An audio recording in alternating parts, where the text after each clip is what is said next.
have an interview with Crescent Cardboard Ownership, and we're going to ask them some questions in relation to their acquisition of the Nielsen Bainbridge company. And there's some questions that I compiled in a piece of paper that people are asking in the group, and we're going to go and introduce my guests here today. So today we have with us Matt Osmond and Tom Fuller. Hey, Matt, how are you? Doing all right, Mo. How you doing? Good, man. Good to see you. Good to see you as well. Thank you. Hey, Tom, how's it going? Hey, I'm doing all right, Mo. How about yourself?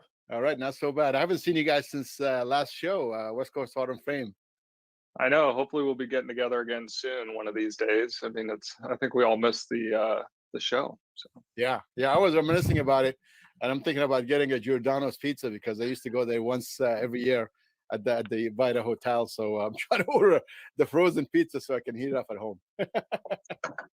They're very good. I've had them. They're very good. You'll like it. Good, thank you. Yeah. So, big deal. Congratulations. Yeah, thank you. No, it definitely is a very big turning point for both companies, for everyone involved. Yeah. Well, I'm looking forward to it. I think it'll be great for the industry. So I have some of these questions here. Maybe you guys can tell me your positions in the company for people who don't know. Matt, you want to start? Sure. So I am Executive Vice President of Crescent Cardboard, also fifth generation of family ownership of the company. So my great-grandfather was the one who started the business back in 1902. Perfect. Tom? Yeah. I'm the Vice President of Sales and Marketing. So, I handle all the sales team, all the products, and then obviously I get to deal with guys like you on all of our marketing efforts. So a lot of fun.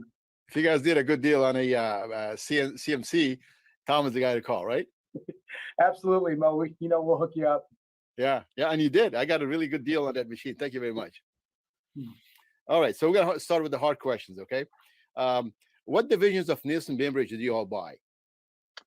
Yeah, so I know there's a lot of confusion out there as to what we purchased.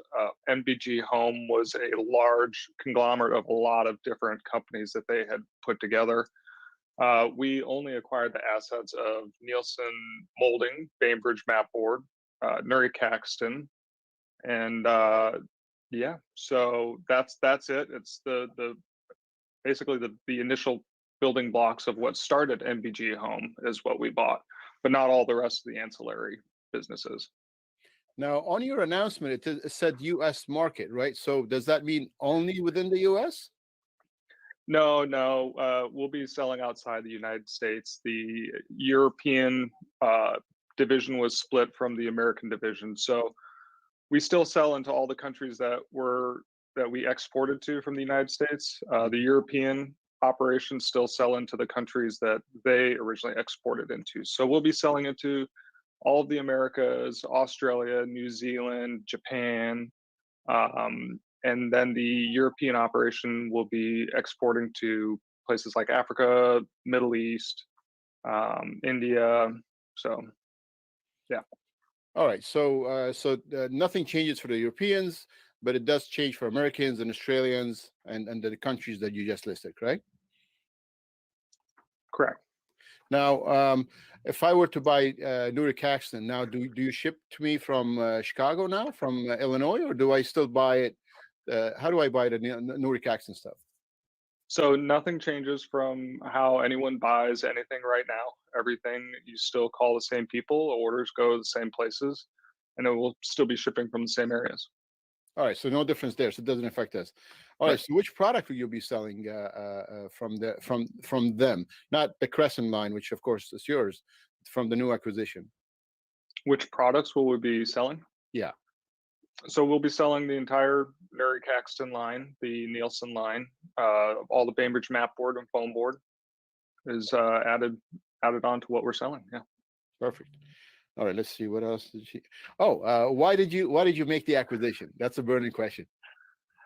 Yeah, so it was really fun when the opportunity came up because we've been around for over 120 years now, I believe, or almost 120 years, and Bainbridge has been around for even longer. But we've always had the same core principles of manufacturing, the highest quality products in our industry. And in both the fine art material industry as well as the custom framing industry. And so when this opportunity came up, those principles really aligned with us, and we thought this would be great to combine everything together. Matt, was COVID at all involved in the decision? No. No. The discussions came up before COVID even happened. So, COVID definitely ended up playing a role in it in the end, but it wasn't the founding reason for it. Sure. That makes sense. All right, let's see here. So, what are your plans for the two companies? Are you going to combine the brands? Yeah, so what we're doing is we're creating a new parent company called Crescent Brands, and Crescent Brands will be sitting over the brands of Crescent Cardboard, Nielsen Moulding, Nurre Caxton, and Bainbridge matboard. I see. All right, so how about the distributions? Do I still buy the stuff from Decor, Omega, Larson, and so on? Absolutely. No, we didn't want to make any changes that were going to impact anyone, so you can still buy all the products from everywhere that you could buy them previously. There's not going to be any changes to distribution. Tom, do you want to have some input? Yeah, absolutely, Mo. The distribution channel is the lifeblood of Crescent. As you guys know, we're only as good as our distributors. So we have every intention to keep the distribution channel consistent. We've been in conversations with all the distributors, and they're all very, very excited for what the future holds. So at this point, we don't expect any changes. If anything, we'll look at enhancing it for you guys. But at this point, we're going to try and keep everything as consistent as possible. All right. So am I going to still see my same Nielsen Bainbridge reps? So that is the most immediate change that you will see. So starting off, as of Monday afternoon, the Crescent sales team will be handling all of the brands under the Crescent Brands portfolio. So that is who you will see moving forward is your Crescent Brands sales rep. Okay. All right. So no more Bainbridge reps. All right. Cool. So I got the toughest question for you guys here. How will this affect inventory, and how many discontinuations there's going to be? I'll take that one. There are no plans for any discontinuations. This acquisition wasn't about trimming out half of everybody's line to make it more cost effective. There obviously will still continue to be discontinuations from time to time, like you see, but nothing that is line altering. There's not going to be any discontinuations either from what has already been announced for the year. Perfect. And are you guys going to be able to ramp up inventory on the Bainbridge stuff, especially the metal stuff? I also have problems getting, Yeah. That is our first goal. Our first actions here to try and get inventories back into the amounts that everyone is accustomed to. So, manufacturing is going full steam right now, and it's obviously going to take a little bit of time because there's a lot of product that has to get made, and it takes a significant amount of time to make it. So please bear with us in the short term here, but it will make it back to full levels. That's good. I'm looking forward to it. I have one customer who orders a whole bunch of Nielsen frames in one shot, one season of the year, and I have to piece it together from about 4 or 5 different vendors, some even across the country, to get that one order fulfilled. So I'm looking forward to a better inventory control. One more question that I wanted to ask, and somebody brought that up. Are you guys going to bring in real chips into your specifiers, into the Bainbridge specifiers? I'll take this one, Matt. So it's too early to tell. So as you guys know, this was announced almost as quickly as it happened. We're still analyzing all of the marketing materials. We have seen the outcry of support for chip specifiers. So we will definitely take that into consideration, moving forward, and while we do our analysis on what we're going to do. But at this point, it's just too early for us to tell any changes that we're going to make. But we do know you guys value them, and we will take it into consideration. Yeah, and I'll pay. Go ahead. I will jump in on that one as well. So at Crescent, we have always believed in the value of chip specifiers. So, we do have the core beliefs of their importance. So while I'm not saying right away there's going to be chip specifiers, we do see the importance of it in the role. So yeah, there was a discussion about it, and people were saying they'll pay. Like, I'll pay. If it's within, I don't know, $15 to $25, I'll pay for a specifier or two. But maybe if it's $100, then maybe I can't. Or I mean, I could, but maybe I won't. I'm glad this is being recorded, Mo. So I'm going to send you the invoice. Yeah.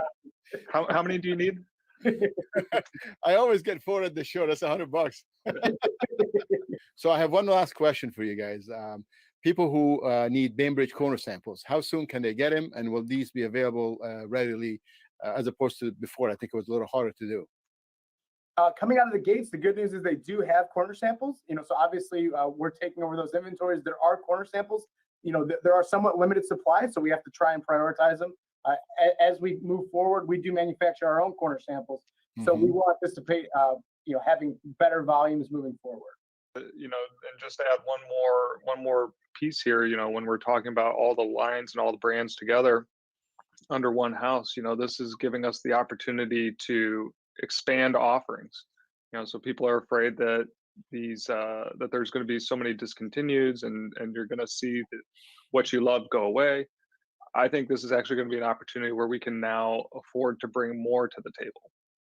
So I'm really excited personally. I've been giddy since we were able to announce this. So I'm excited too. I think it's in good hands now, and I think we're going to see good things happen. Thank you very much, guys. All right, thanks, Mo.